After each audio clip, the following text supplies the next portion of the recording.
Mi tía déspota organizó una fiesta en la casa de mis abuelos para lucirse a mi costa. No aguanté más y le grité, esta casa no es tuya y se acabó tu teatrito. Su cara fue épica. Si aún no estás suscrito al canal, haz clic en el botón de suscripción y activa la campanita para no perderte ninguna de nuestras historias. Tu apoyo significa todo para nosotros. Si esta historia te parece interesante, déjale un like. También me encantaría saber de qué ciudad eres, déjanos el nombre de tu ciudad en los comentarios. Ahora, empecemos con la historia. Hay momentos en la vida en que uno simplemente sabe que la tormenta se avecina. No es una premonición mística ni nada por el estilo, sino más bien una especie de déjà vu amargo, una sensación en la boca del estómago que te dice, prepárate, porque esta película ya la viste y no te gustó el final. Eso mero sentí una martes por la noche, mientras Sofía, mi esposa, y yo disfrutábamos de unos tacos al pastor tranquilamente en casa. Sonó mi celular. Era mi papá, Miguel. Rara vez llama tan tarde si no es algo importante. Javier, hijo, su voz sonaba cansada, con ese deje de resignación que yo ya le conocía muy bien, el que siempre aparecía cuando mi tía Elena entraba en escena. Tu tía Elena, pues ya se le ocurrió otra de sus ideas. Está organizando una fiesta, y no cualquier cosita, Dice que va a celebrar sus bodas de oro con la vida, o alguna ridiculez por el estilo, en la casa de la playa. Ya anda dando órdenes a diestra y siniestra, como si fuera la dueña absoluta de todo aquello. Sofía, que había dejado su taco a medio morder al ver mi expresión, arqueó una ceja. Ambos sabíamos lo que eso significaba. La casa de la playa, aquel refugio de veranos infantiles que mis abuelos nos habían heredado a mi padre y a sus hermanos, se convertiría una vez más en el escenario de los delirios de grandeza de mi tía. Un escalofrío me recorrió la espalda. No pude evitar un rápido recuerdo, un flashback amargo de aquella vez, hace unos años, cuando tía Elena sugirió vender unas antiguas joyas de la abuela, supuestamente para ayudar con los gastos de mantenimiento de la casa. El dinero, por supuesto, se esfumó tan misteriosamente como su supuesta buena voluntad, y la casa siguió necesitando las mismas reparaciones de siempre. Sofía, por su parte, segaramente recordó cuando mi tía, con su labia característica, casi me convence de ser aval para un prometedor negocio de mi primo Fernando, su digno vástago. Por suerte, la intervención de Sofía y su olfato para las tranzas me salvaron de un seguro descalabro financiero. Papá, le dije, intentando mantener la calma, ¿tú tienes todos los papeles de la casa en orden? Ya sabes, las escrituras, los comprobantes del predial, todo eso. Sí, hijo, claro que sí, respondió mi padre. Sabes que yo me he encargado de pagar el predial y de las reparaciones mayores por años.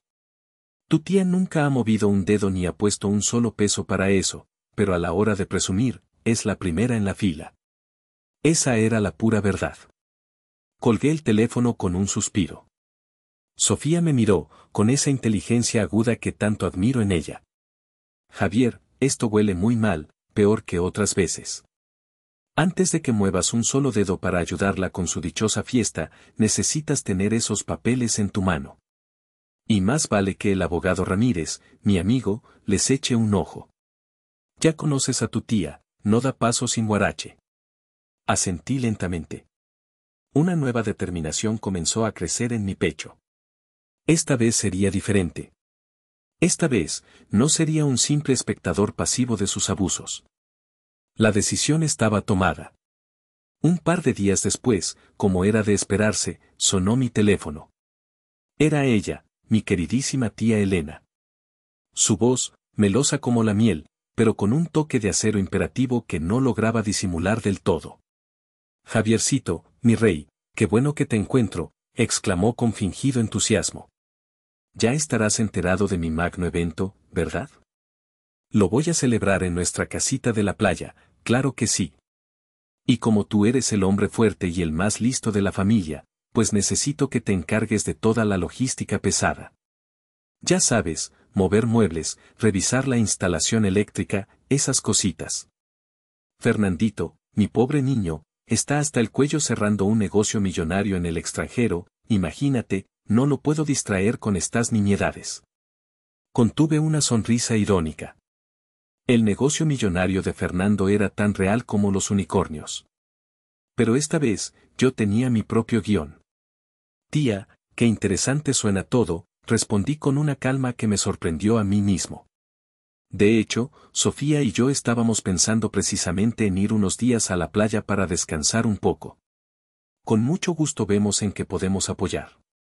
Eso sí, antes necesito revisar unos asuntos personales bastante urgentes y pasar a recoger unos documentos importantes con mi papá.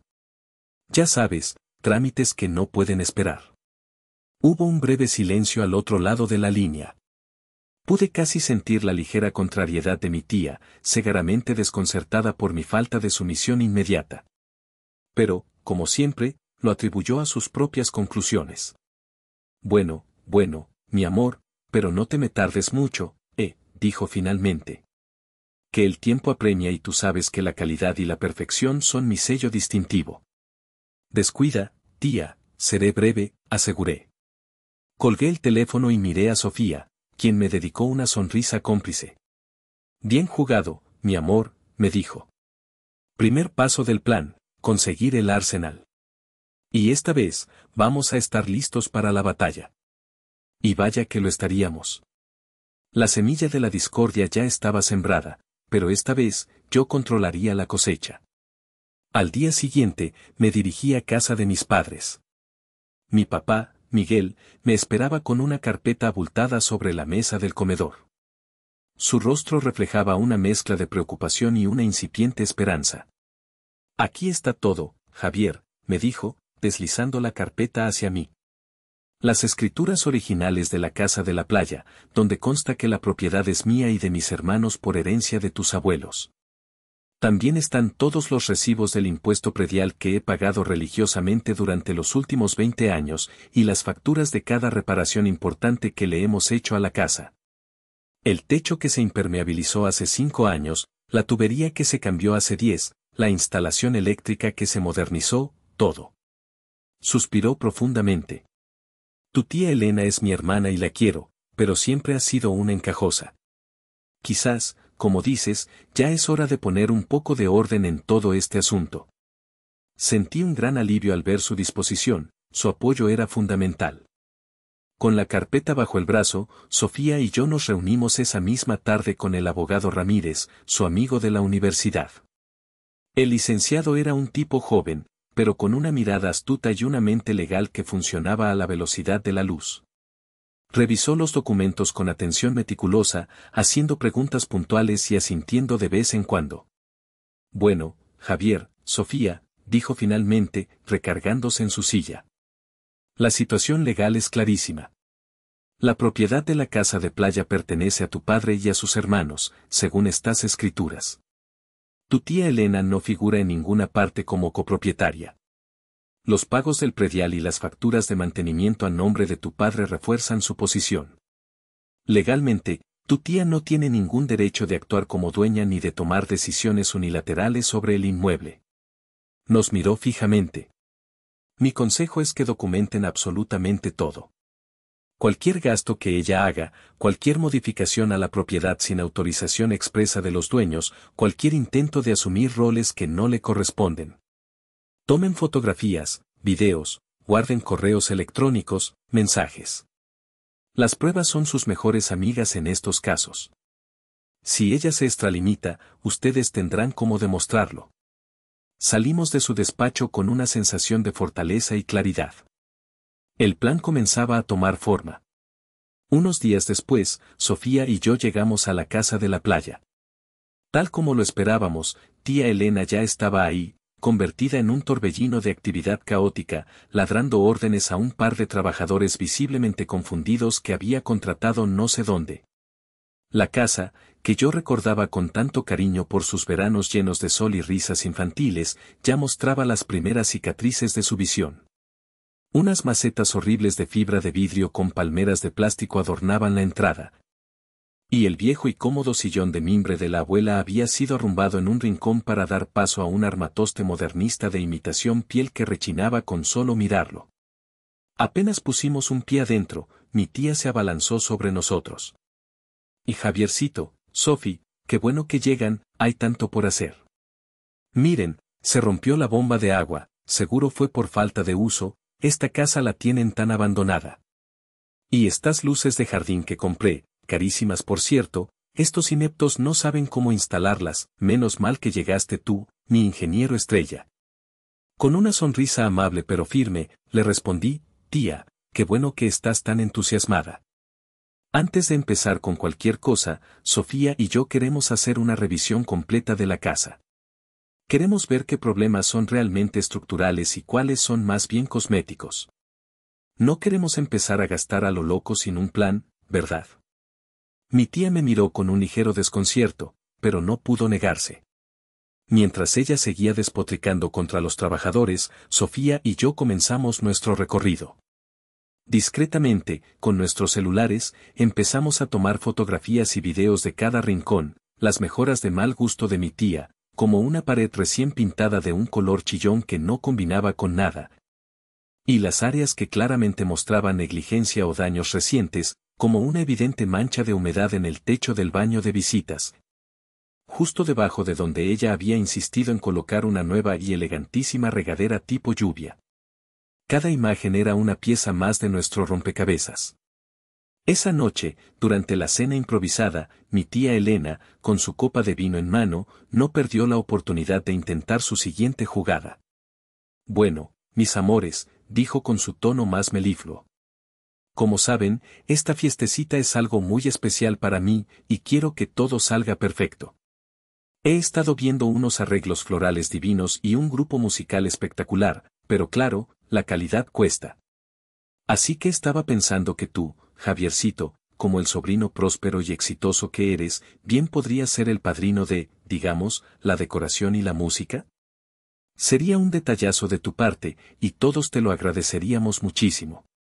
Sonreí, manteniendo la calma. Tía, me halaga enormemente tu confianza en mis finanzas y tu generosidad al considerarme para tal honor. Sin embargo, como bien sabes, Sofía y yo estamos en pleno proceso de ahorro para un proyecto personal muy importante que tenemos entre manos. Sentí la mirada de Sofía, aprobatoria. Pero lo que sí puedo hacer con mucho gusto, continué, es ayudarte a revisar los contratos y presupuestos de esos proveedores que mencionas. A veces, en el entusiasmo, se nos pueden pasar algunos detalles y terminan cobrándonos de más. Con mi ojo de ingeniero, seguro podemos optimizar esos gastos. La sonrisa de mi tía se tensó visiblemente. Claramente, no era la respuesta que esperaba. Ella quería mi dinero, no mi asesoría. Pero, ¿cómo negarse a una oferta de ayuda gratuita para ahorrar? Tuvo que tragar saliva y aceptar, aunque con un evidente mohín de disgusto. La primera escaramuza había sido ganada, y sin disparar una sola bala. Solo habíamos usado la astucia. Un par de días después, hizo su entrada triunfal mi primo Fernando.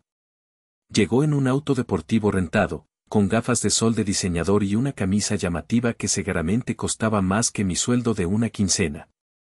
Se pavoneaba por la casa como si fuera el heredero de un imperio, aunque todos sabíamos que su único trabajo consistía en exprimirle dinero a su madre. ¿Qué onda, familia?, saludó con esa arrogancia que le caracterizaba. Veo que ya están sudando la gota gorda. Así me gusta, que se note el esfuerzo. Luego, dirigiéndose a mí con una sonrisita burlona, mientras yo intentaba descifrar las instrucciones de una lámpara que mi tía había comprado por capricho, soltó, a ver, primito, ponle más ganas. Que no tenemos todo el día. Hay que asegurarse de que todo esté perfecto para la gente importante que va a venir a la fiesta de mi mami. Más tarde, mientras yo seguía lidiando con la dichosa lámpara en el patio, escuché la voz de Fernando proveniente de la sala. Hablaba por teléfono, en un tono bajo y visiblemente nervioso, muy diferente a su usual fanfarronería. Sí, ya sé que te debo. Pero te digo que pronto tendré acceso a una buena lana. Hay una propiedad familiar, y mi mamá ya está moviendo sus hilos. Tú solo dame un par de semanas más, ¿quieres? Alcancé a sacar mi celular y, fingiendo que revisaba un mensaje, activé la grabadora de voz discretamente. Logré capturar los últimos 30 segundos de su conversación, donde mencionaba explícitamente la casa de la playa y un dinero seguro. Bingo. Otra pieza para el rompecabezas. Le conté a Sofía lo que había escuchado. Ella, con esa eficiencia que la caracteriza, se puso a investigar un poco por su cuenta esa misma noche. Usando algunos contactos y sus habilidades para rastrear información en línea, no tardó en descubrir algo interesante. Mi primo Fernando tenía un historial de deudas de juego en casinos en línea y un par de demandas menores por cheques sin fondos. Su fachada de joven empresario exitoso era más frágil de lo que aparentaba. Al día siguiente, decidí dar un paseo por la playa para despejarme un poco. Casualmente, me encontré con don Raúl, nuestro vecino de toda la vida, un hombre mayor, de piel curtida por el sol y ojos sabios, que había sido gran amigo de mis abuelos. Nos saludamos con afecto y nos sentamos a charlar en unas rocas frente al mar.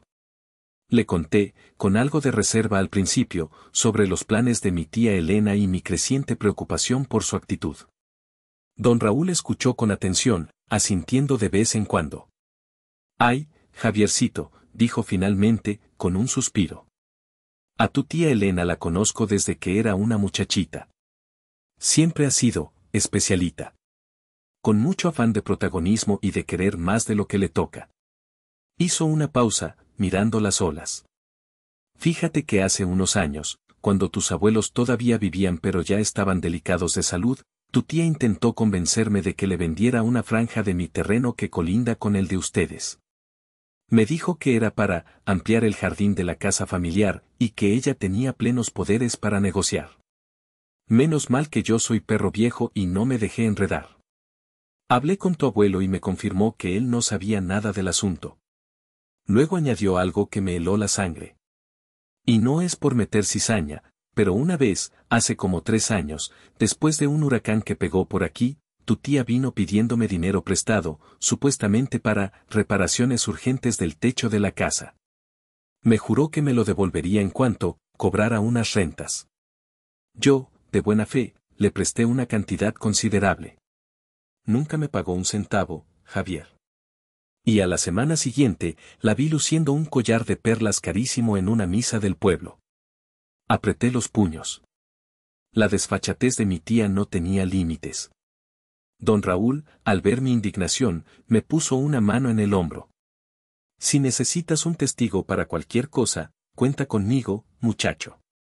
Ya es hora de que alguien le ponga un alto a esa mujer y a sus abusos. Tus abuelos eran gente recta y trabajadora, no merecen que se manche así su memoria ni su legado. Le agradecí profundamente su apoyo.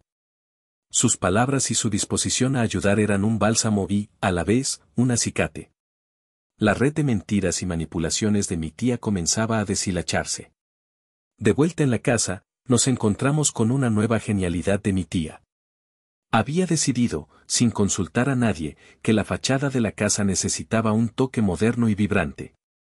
Unos pintores ya estaban mezclando un color naranja chillón que hacía doler los ojos. «Tía, por favor», exclamé, tratando de mantener la compostura. «Ese color es demasiado. Además, la pintura original tiene un valor histórico, y esta fachada es de cantera, necesita un tratamiento especial». Sofía me apoyó. Además, en esta comunidad de playa hay ciertos lineamientos sobre los colores de las fachadas para mantener la armonía visual, tía. Un color así podría incluso generarles una multa del ayuntamiento. Nos inventamos eso último sobre la marcha, pero sonaba convincente. Mi tía nos miró con desdén. «Ay, por favor, ustedes los jóvenes no saben nada de estilo ni de vanguardia. Este color le va a dar más plusvalía a la casa, ya verán. Y no se preocupen por la cantera, son solo detalles sin importancia». Mientras ella supervisaba a los pintores con aire de emperatriz, Sofía y yo nos dedicamos a tomar fotografías detalladas del antes y del durante del desastre cromático. Al día siguiente, contacté discretamente a un contratista local, amigo de un amigo, y le pedí un presupuesto estimado de cuánto costaría remover esa pintura y restaurar la cantera a su estado original. El monto era considerable. Guardé el presupuesto junto con las demás pruebas. Cada capricho de mi tía se estaba convirtiendo, sin que ella lo supiera, en un clavo más en su propio ataúd. La víspera de la fiesta, la tensión en la casa era casi palpable. Tía Elena estaba en su salsa, convertida en un general dando órdenes a sus tropas imaginarias. Había contratado un servicio de banquetes que, a todas luces, era carísimo y excesivo para la ocasión. Los camiones descargaban cajas con cristalería fina, arreglos florales importados y montañas de comida gourmet. En un momento de supuesto descuido, mi tía se me acercó con una sonrisa que no presagiaba nada bueno. Javiercito, mi amor, comenzó con su tono más empalagoso, tengo un pequeño problemita con el pago del banquete. Es que el proveedor necesita una tarjeta de crédito como garantía para liberar todo el servicio, ya sabes, es un trámite burocrático, ¿serías tan amable de prestarme la tuya? Solo para garantizar, mi vida. Luego yo pago todo de mi cuenta especial, no te preocupes. Yo ya me esperaba una jugada así. Sofía y yo lo habíamos previsto. Con mi mejor cara de ingenuidad, saqué mi cartera. Claro que sí, tía, ¿cómo no? Aquí tienes. Le entregué una tarjeta de débito que usaba ocasionalmente y que, convenientemente, tenía fondos muy limitados en ese momento, apenas lo suficiente para unos cuantos cafés. Solo avísame si hay algún problema con el monto al momento de que la pasen, para transferir exactamente lo que necesites desde mi cuenta principal. Ya sabes que a veces los bancos ponen límites diarios. Mi tía tomó la tarjeta con un brillo triunfal en los ojos, cegaramente imaginando que iba a cargar ahí la totalidad de la cuenta. Un par de horas más tarde, mientras yo ayudaba a mover unas mesas en el jardín, escuché a mi tía hablando por teléfono con el encargado del catering. Su voz, al principio melosa, se fue transformando en un chillido agudo y furioso. Como que fondos insuficientes, rechazada, pero si es una tarjeta platino ilimitada, debe ser un error de su terminal. Colgó furibunda y vino hacia mí echando chispas. Y Javier, tu tarjeta no sirve, me hizo pasar una vergüenza con el señor del banquete. Puse mi mejor cara de sorpresa y preocupación. Ay, tía, qué raro. Discúlpame, déjame revisarla. A lo mejor no la activé para compras grandes por internet, qué torpe soy con estas cosas de la tecnología. Fingí revisar algo en mi celular, tecleando sin sentido. Al final, mi tía, presionada por el tiempo y por la mirada impaciente del proveedor, no tuvo más remedio que sacar su propia chequera y firmar un pagaré por una buena parte del adelanto, con una cara de pocos amigos. El pequeño cebo había funcionado. Esa misma tarde, mi primo Fernando decidió tener su propio momento de gloria. Apareció con una caja envuelta en papel de seda y se la entregó a su madre con gran ceremonia. Mamita querida, un pequeño detalle para que luzca en tu fiesta magna. Tía Elena abrió la caja y extrajo, con lágrimas fingidas de emoción, un par de candelabros de plata, de aspecto antiguo y labrado.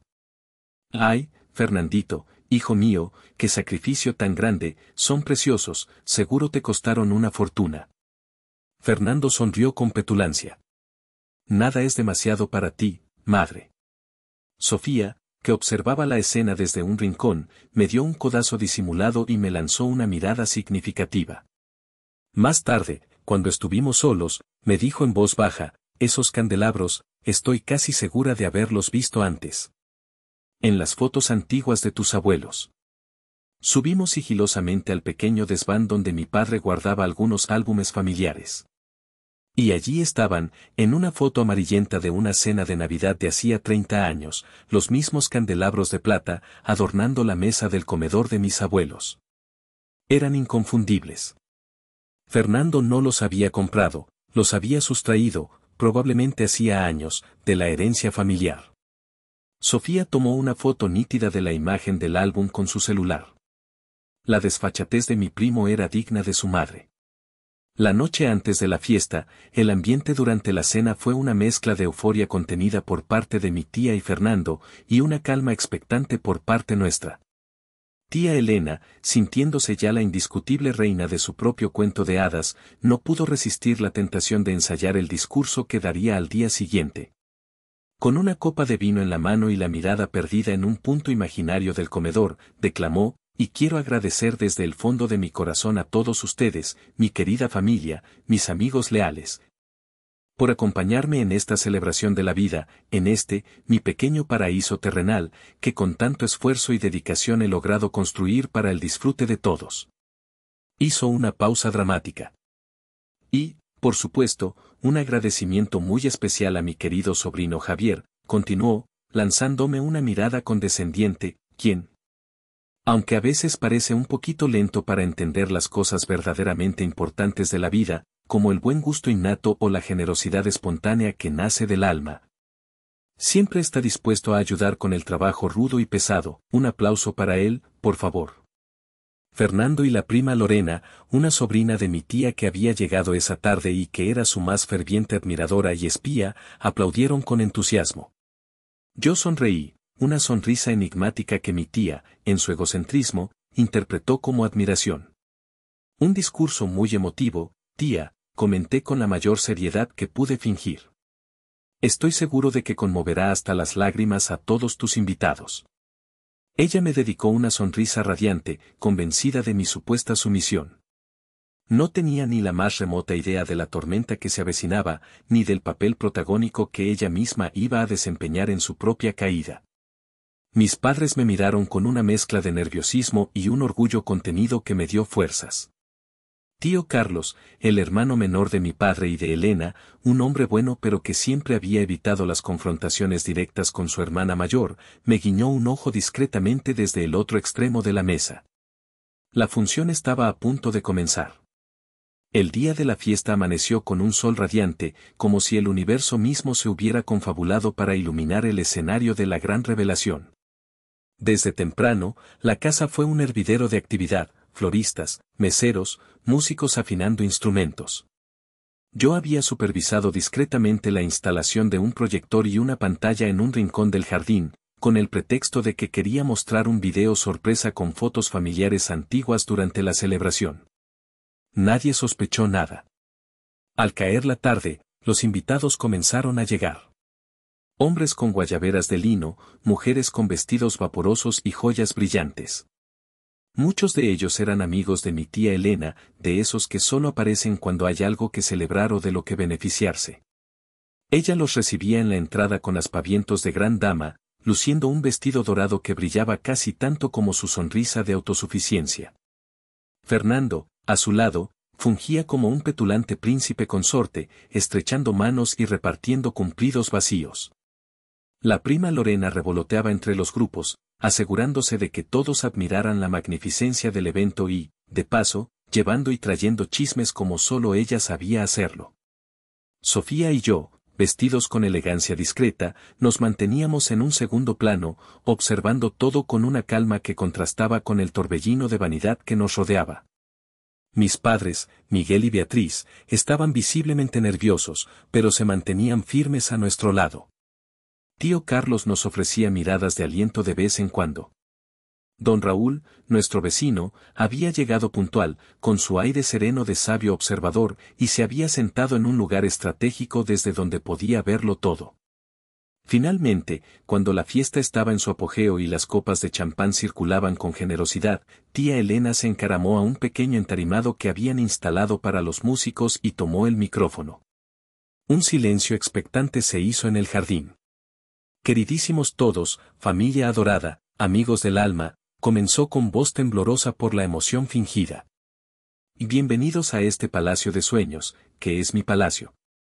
Un lugar que, como muchos de ustedes saben, he levantado con mi sudor, con mis lágrimas, y con una visión que solo yo, con mi sensibilidad, pude tener para esta, mi amada casa familiar. Hizo una pausa para que la ovación, que fue más bien tibia, surtiera efecto.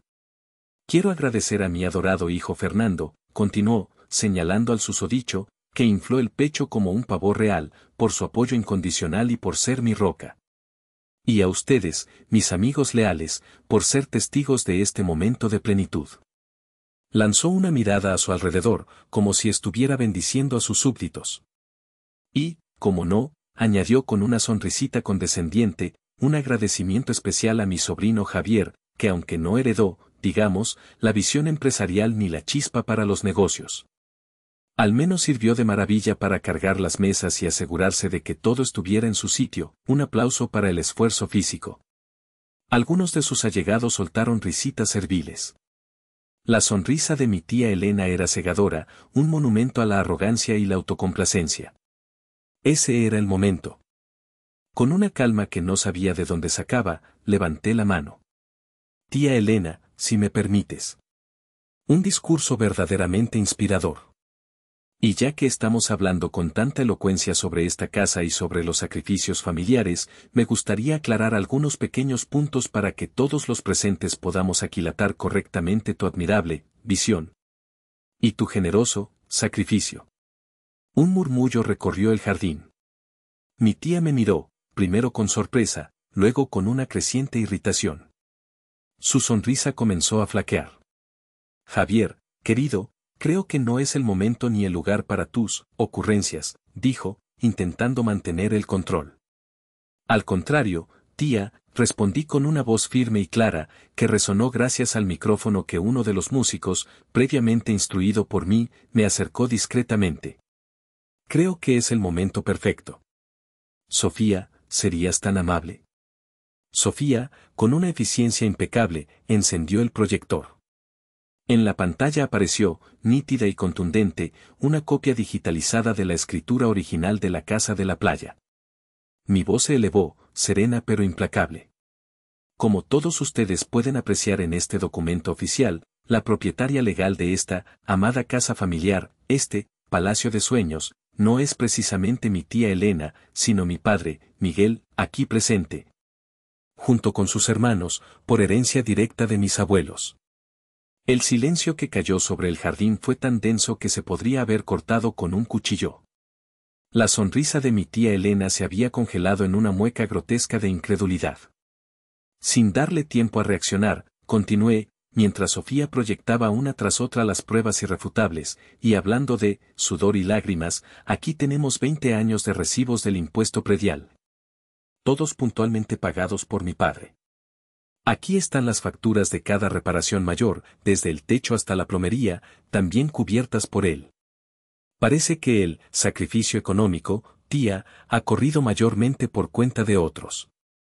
Proyectamos las fotografías de las mejoras de mi tía, la pintura naranja chillón, la fuente que causó la humedad, los muebles de mal gusto.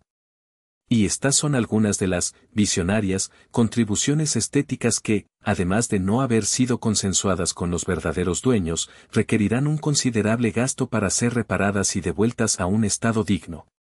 Luego, la foto de los candelabros de plata, junto a la imagen del álbum familiar. Y ya que hablamos de generosidad y sacrificios, primo Fernando, dije, mirándolo directamente, queremos agradecerte por estos, antiquísimos, candelabros que tan espléndidamente regalaste a tu madre. Son tan valiosos, que mis abuelos ya los tenían en su comedor hace 30 años, como pueden ver en esta fotografía. ¿Nos podrías aclarar si los compraste en una exclusiva casa de antigüedades o si, más bien, los encontraste, olvidados en algún baúl de la abuela? Fernando se puso blanco como el papel, luego rojo como un tomate. Para rematar, reproduje el breve fragmento de audio de la llamada de Fernando, donde hablaba de sus deudas y del dinero seguro de la propiedad familiar. Don Raúl, nuestro vecino, se levantó con dignidad y dijo con voz clara, yo puedo confirmar que la señora Elena, aquí presente, intentó venderme una parte de este mismo terreno hace unos años. Asegurándome que ella era la única dueña y que tenía plenos poderes para hacerlo. Tía Elena abrió la boca, pero de ella no salió ningún sonido coherente, solo un balbuceo ahogado. Su rostro había pasado por toda la gama de colores, del rojo furia al blanco serio del shock. Su sonrisa no solo se había borrado, parecía que se la habían arrancado de cuajo, dejando al descubierto una expresión de puro pánico y humillación. Así que, tía, concluí, mi voz resonando en el silencio sepulcral, tu famosa visión parece haber consistido, durante muchos años, en vivir a costa del esfuerzo y la buena fe de otros. Esta fiesta, montada con el boato que vemos y con la clara expectativa de que mi padre o yo terminaríamos pagando tus excesos, se acaba en este preciso instante. A menos, claro está, añadí con una leve sonrisa irónica, dirigiéndome al encargado del catering que observaba la escena con los ojos desorbitados, que mi tía desee liquidar la totalidad de la cuenta pendiente con su inagotable visión y su gran generosidad. Tío Carlos fue el primero en romper el silencio. Comenzó a aplaudir, primero lentamente, luego con más fuerza. Pronto, mis padres, Sofía, don Raúl y varios invitados más, aquellos que quizás también habían sufrido en silencio los desplantes de mi tía en el pasado, se unieron al aplauso. No era un aplauso de celebración festiva, sino de justicia tardía. La humillación de tía Elena era total, pública e irrefutable. Su imperio de apariencia se había derrumbado como un castillo de naipes. El estruendo de los aplausos pareció sacar a mi tía Elena de su estupor. Su rostro, antes paralizado por la conmoción, se contrajo en una máscara de furia. Intentó gritar, articular alguna defensa, pero su voz se quebró en un sollozo ahogado de rabia y vergüenza. Ya no quedaba nada de la matriarca imponente y segura de sí misma. Solo era una mujer expuesta, despojada de su disfraz. Fernando, lívido y temblando, la tomó bruscamente del brazo. «Vámonos de aquí, mamá», siseó entre dientes, más preocupado por su propia humillación que por consolarla. «Nos han puesto en ridículo delante de todos». La prima Lorena, su leal escudera, lo siguió como una sombra, con la cara desencajada y sin saber cómo reaccionar. Los tres emprendieron una retirada ignominiosa, abriéndose paso a tropezones entre los invitados, que se apartaban para dejarlos pasar como si fueran leprosos. Algunos cuchicheaban, otros desviaban la mirada con una mezcla de lástima y morbo. El portazo que dieron al salir de la casa resonó en el jardín como el punto final de una obra de teatro particularmente dramática. La fiesta, por supuesto, había terminado. Los músicos guardaron silencio, los meseros se quedaron inmóviles con las charolas en la mano. Un silencio incómodo se instaló por unos instantes hasta que mi padre se acercó y me abrazó con fuerza. «Hijo, estoy tan orgulloso de ti», me dijo con la voz embargada por la emoción. «Hiciste lo que yo debía haber hecho hace muchos, muchos años. Nos has devuelto la dignidad». Mi madre, Beatriz, lloraba en silencio, pero eran lágrimas de alivio, de una carga que por fin se le quitaba de encima. Sofía me tomó la mano y me dedicó la sonrisa más hermosa y cómplice del mundo. Sabía que sin su apoyo, sin su inteligencia y su valor, yo no lo habría logrado. Tío Carlos se acercó a estrecharme la mano con efusividad. Ya era hora, sobrino, ya era hora de que alguien pusiera en su sitio a Elena. Don Raúl, con su calma habitual, simplemente asintió con una leve sonrisa de aprobación. La verdad siempre encuentra su camino, muchachos, sentenció. Las semanas que siguieron fueron de una intensa limpieza, tanto física como emocional. Con la ayuda de Sofía y el apoyo de mis padres, comenzamos a revertir muchas de las genialidades que mi tía Elena había infligido a la casa de la playa. Quitamos la pintura naranja chillón de la fachada, tarea que resultó costosa y laboriosa, pero que valió cada centavo al ver resurgir la belleza original de la cantera. Desechamos los muebles de mal gusto, reparamos la humedad causada por su fuente caprichosa y, poco a poco, la casa comenzó a respirar de nuevo, a recuperar su alma, esa que mis abuelos le habían infundido con tanto amor. Mi tía Elena, como era de esperarse, no se quedó de brazos cruzados. Intentó montar una campaña de desprestigio entre la familia y conocidos, llamando por teléfono para contar su versión edulcorada de los hechos. Pintándose como la víctima de una conspiración urdida por un sobrino envidioso y malagradecido. Publicó mensajes crípticos y llenos de autocompasión en sus redes sociales. Sin embargo, sus esfuerzos fueron mayormente inútiles. Anticipándonos a su jugada, Sofía y yo habíamos preparado un resumen conciso de las pruebas, copias de los documentos, las fotos más elocuentes, y se lo habíamos hecho llegar discretamente a los familiares clave. Aquellos cuya opinión realmente importaba. La mayoría, al conocer la verdad completa, le dio la espalda a mi tía o, al menos, optó por una prudente neutralidad. Sus días de manipulación a través de la desinformación habían terminado. En cuanto a mi primo Fernando, las consecuencias de sus actos no tardaron en alcanzarlo. Sin la perspectiva de heredar o beneficiarse de la casa de la playa, y con sus deudas de juego al descubierto, tuvo que enfrentar la dura realidad. Se corrió el rumor de que tuvo que vender su flamante auto deportivo rentado, o quizás devuelto a la agencia, y que, por primera vez en su vida, se vio en la necesidad de buscar un trabajo de verdad. La vida, a veces, tiene su propia forma de cobrar las facturas. Para asegurar que no hubiera futuras confusiones, y siguiendo el consejo del abogado Ramírez, mi padre envió una notificación formal y legal a mi tía Elena, informándole cortésmente pero con absoluta firmeza que, a partir de esa fecha, cualquier visita suya a la propiedad de la playa debería ser con el consentimiento explícito y previo de los propietarios legales. Se cambiaron las cerraduras de la casa, por si acaso. Un nuevo orden se había establecido. Meses después, la vida había encontrado un nuevo cauce, más sereno y auténtico. La casa de la playa, libre por fin de pretensiones y toxicidades, se había convertido en nuestro verdadero refugio familiar. Pasamos allí un fin de semana largo, mis padres, Sofía y yo. Tío Carlos y su familia, con quienes nuestra relación se había estrechado considerablemente después de todo lo ocurrido, se unieron a nosotros el sábado para una carne asada. El ambiente era relajado, lleno de risas genuinas y conversaciones tranquilas. Observaba a mis padres, a Miguel y Beatriz, caminar por la orilla del mar tomados de la mano, riendo con una libertad y una alegría que no les veía en años. Sofía se acercó y me abrazó por la espalda, apoyando su cabeza en mi hombro mientras contemplábamos el atardecer. En ese momento, comprendí la verdadera dimensión de lo que habíamos hecho. Borrarle la sonrisa a mi tía Elena nunca fue el objetivo principal, sino la inevitable consecuencia de defender lo nuestro, nuestra propiedad, sí, pero sobre todo, nuestra dignidad y nuestra paz familiar.